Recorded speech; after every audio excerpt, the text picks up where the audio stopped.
godina Iluu Abbaaboor aanaa Aallee jirra. Baalli shaayee akka biyyaattuu godina Iluu Abbaaboor keessatti kan inni beekamu. Kun inni isin asiin argitan warra gamaa sanarraan inni isin argitan ilaa mee asiin akkanachi ilaala. Kan isin asiin achitti argitanu jarri durbaa kun immoo Iluun Abbaaboor abbaan tamaam durba lama badhaafamuu qaba jedhanii jara kana lachannaa badhaasanii. Akka kana Shifaayi dur baalli shaayii akkamitti guurama duraan harkaaniyyi akkanatti kutama duraan.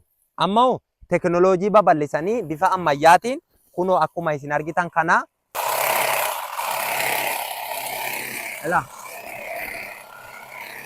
bifa ammayyaadhaan akka kanaan baalli shaayii guuramuu jalqabeera. Kuni madda galii biyyattiiti. Inni isin ijaan argitan kun godinatti keessatti kun baratamaadha. Aanaa baalli shaayii keessa hin jiru. Ilaa mee asiin achi ilaala. Baaluma shaayiitti galaanni isin argaa jirtan kunis. Warshaa isaa immoo dhaqeetaniyyii isin daawwachiisaa jechuudha. Baala shaayii daawwataa ollee dhufne doktoran ta'e laata? Isuman doktora ta'e nuuf arge warshaa dhumatu akka doktora taame olitti galama malee akka kanatti hin galamu jedhan. Akkana egaa warshaa baala shaayii godina Iluu Abbaaboor aanaa Aallee keessatti argamu isin daawwachiisuudha. Warshachatti ol galuudha. Qophiin hundi xumurameera. Boottiin rakkoon qabu miti? Rakkisu miti boottiin.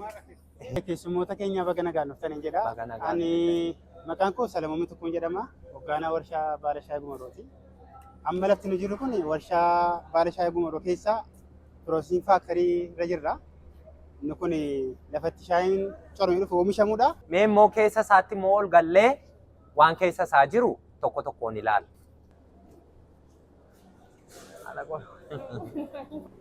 Inni kun ammayyaadha.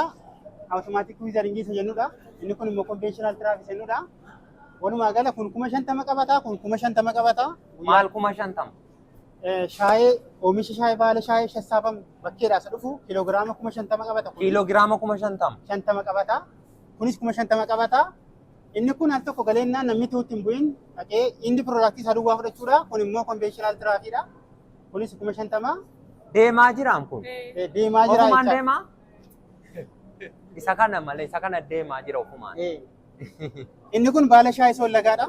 Gaafas galee jedhu sa'aatii 16 sollagaa. Gaafa daakamee jedhu shaayii gogaatti geeddarama jechaadha. Sammanuu dhugnu binnee dhugnu kana.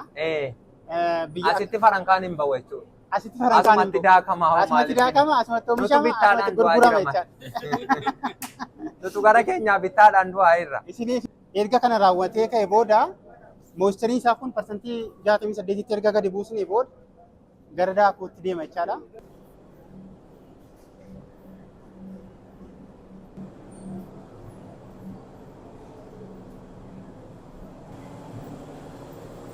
Inni kun akka kanatti ofii isaatiin fuudhee deema.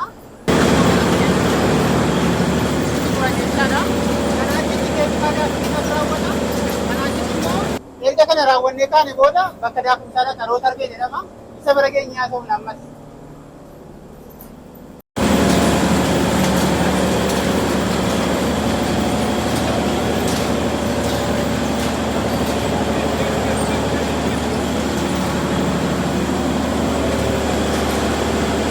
Iddoon nu amma jiru kun immoo bakka shaayiin sa'aatii 16 sollage kun itti daakamuudha jechaadha.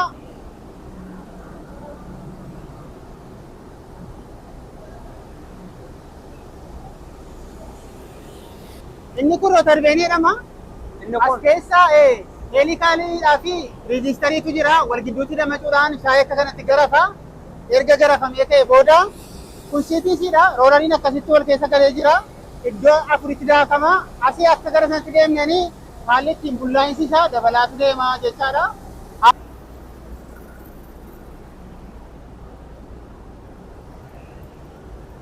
Dhuma irratti shaayiin daakame kana fakkaata.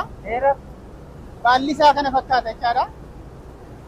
Shaayiin kun shaayii biyya alaati. Sadarkaa ekspoort jedhamu sanadha. Kuni achi bakka itti fermenteeshiniin gaggeeffamu jechaadha. Wal nyaati isa gosa lamatu gaggeeffama. Inzaayimaatik aakshiniidhaa fi oksideeshinii akshinii jedhamudha. Gosa lamatu gaggeeffama jechaadha. Inni kun jarri keenya shaayii isa nu silaa muraa oolle kunoo akkana ta'e eega gama sanaa ka'e Eega gama sanaa ta'e as keessa piroosesii adeemsa keessa dhufee ageggee kana keessa darbee isa dhumaatii jedhan. Akka asii kaanee achi deemnuuni shaayiin kun bifa isaa geeddaraa deema. Maayikiroo kilaameetii isaa immoo humidifaayirii kanaan eegna jechaadha. Humidifaayiriin kun qilleensa naannoo qabbaneessaa fi yoo tempereechariin isaa gadi bu'aa ta'e immoo kanan dhaabna. Yoo tempereechariin isaa guddaa ta'e kanas hin kaasna. Jalaanis qilleensa kennaaf jechaadha. Diimachaa dhufa jechaadha. Akka kanatti diimachaa dhufa. Gara gogsuu dhaqaa jirra. Gara gogsuu dhaqaa jirra. Inni kun maashinii maayikiroo jedhama. Sa'aatii tokkotti kiloogiraama 600 gogsa. Isa akkasii kana sadii qabna. Sa'aatii tokkotti kiloogiraama 1,800 nu gogsaa jechaadha. Kun sadarkaadhaan buusaa deema. Gaafa deemaa dhufne kunis hortanii lammaffaa gallaa. Haala kana dhufneetiyyuu shaayee sadarkaa kana arganna jechaadha. Sadarkaa tokkoffaadha kuni.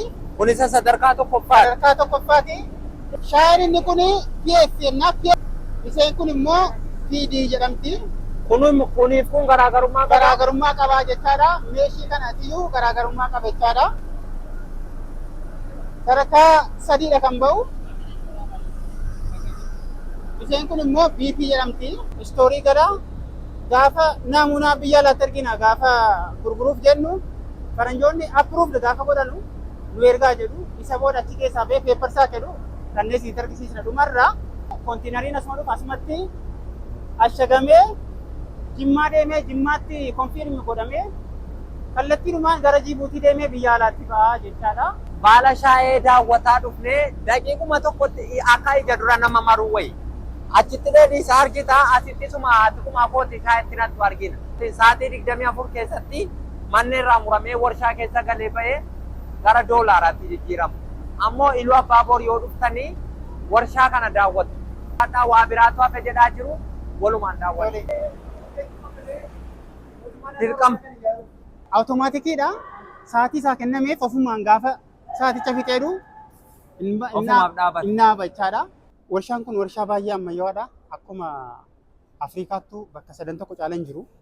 Shaayee ziriyyaan isaa filatamaarra shaayee dhannanii isaa baay'ee gaarii ta'e akka addunyaatti fudhatama qabu. Kiiloon tokko doolaara 5 olitti gurguramu jechaadha. Isa oomishuudhaaf. Kiiloon tokko isaa jechaadha. Doolaara 5. Doolaara 5 olitti gurgurama jechaadha. Gara sanatti deemamaa jira jechaadha. As keessatti kan hojjetamu gireedii 6dha. Ortodoksii kan shaayinuu oomishnu jechuudha. Kun asirra akka jiranutti FOF, OP, FBOP, PICO oranuu jennudha. Shaayiin kun isa amma qophaa'ee jiru jechaadha. Biyya alaatti sokkuudhaaf kana booda kontiinarii keessa galchuu qofa ta'a. Kun dhumeera jechuudha hojiin isaa. Peepparsaa kenneen isiniin jedhe kun isa kanadha. Inni kun faniingi gireed, faniinga jechuudha. Kiiloogiraamiin isaa kanadha. Tokkoon isaa kichi kan inni qabee jiru. Kun amma faniingiin ekspoortii gireedii keessaa tokkodha jechaadha. Horuun ammanumaadha jedhan abbaan isaan biyyi bicha wayii 4,500 itti gurguratanii. Horuun ammanumaadha doolaara galchuun amma hanganuma ta'e. Kunoo baalli shaayii mootummaan baala shaayii jedhee isa hunda uummataatti ergaa kana gadi buusu. Mootummaan takkatu akkasiin doolaara taatu beekaaf. Kun amma gatii doolaaratti gurguramuu ga'eera jechuudha. Biyya alaa deema. Iluu Abbaaboor yoo dhuftanii isa amma kutamee amma doolaara ta'u fa'aa daawwattu maashinichi isa asuma jira. Wanti hundinuu asuma.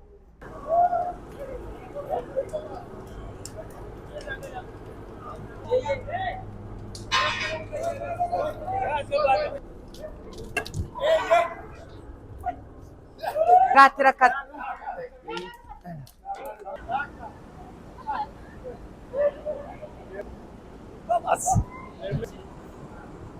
Babas. Akkana.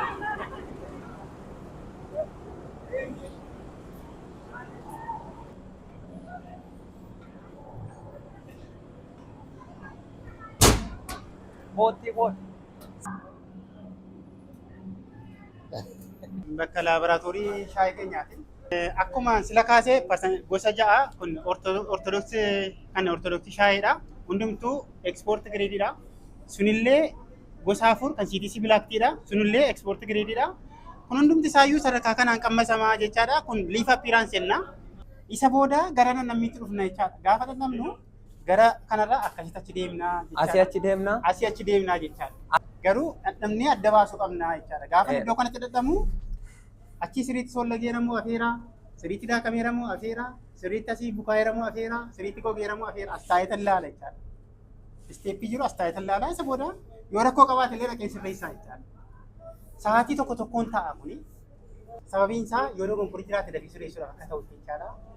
Akkaataatti dadhabnu siin agarsiisa. Anumaaf isin qofteen. Tole. Al tokko siin agarsiisa isinis fudhaa.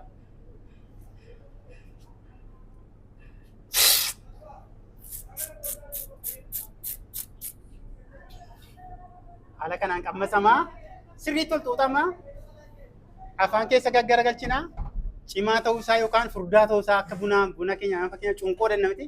Cunqoo jechuun strength jedhu sanaadha. Nama qabuu qabaa xinnoosi biriiskina seenna isaan immoo haala sanatu keessa as keessa dhadhamama jechaadha. Haala kanaan hundi isaa ilaalamaa jechaadha. Wanta maamis hin qammasuu. Yoo liqimsa rakkoo qabaa? Homaa rakkoo hin qabu. Homaa rakkina hin qabu. Sukkaara qabaa? Isuma dhanne inni kun isiin kun hin qabdu isa sukkaara qabus qopheessineerra. Bismillahirrahmanirrahim.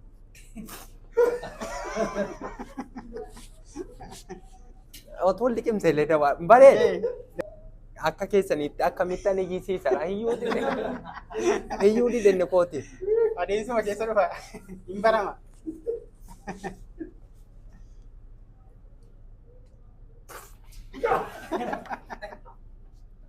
Biqilaa isaarraa kaanee kuno akkuma isin argitanu eddee dhugaatii isaa geenyerraa jechuudha. Amma magariisa amma kutamee amma dhufee kana ta'a warshaa dhagaa. Maal inni teknooloojiin akka kanaa immoo Itoophiyaa keessaa eessatti argama? Iluubbaaboor. Kanaaf Iluubbaaboor yoo dhuftanii daawwattan warshaa baala shaayii kan amma kutamee amma doolaara ta'u amma biyya alaatti ergamu amma shaayii ta'u guyyaa tokko keessatti kan yeroo hin fudhanne godina Iluubbaaboor gaafa dhuftan waan akka kanaa daawwattanii bashannantu. Isin immoo ulfaadhaa nama jabaa keenya hawaasni keenya akka inni irraa baratee waan kana gochuudhaafis irratti dammaqanii nu daawwachiisaniiru jalqabaa hanga dhumaa. Kanaaf anis maqaa abbaa tamaamii fi maqaa hordoftoota abbaa tamaamiin isaaniin galatoomaan jedha. Baala shaayii isa sila keessa oolle jala keenya.